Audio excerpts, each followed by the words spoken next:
শান্তনী পরিস্থিতিটা জানো, ও ওর বাবার ভয় বিয়ে করেছে আর আমি আমার বাবার হার্ট অ্যাটাকের ভয়।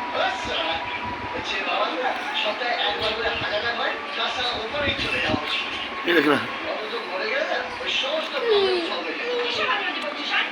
উঠবো আর কেউ নয়, ওই তোমার আদরের প্লেয়ারের ভালো মানুষ জয় এসছে। দেখো, আমার আমি তো মধু খাওয়া ইচ্ছে নেই।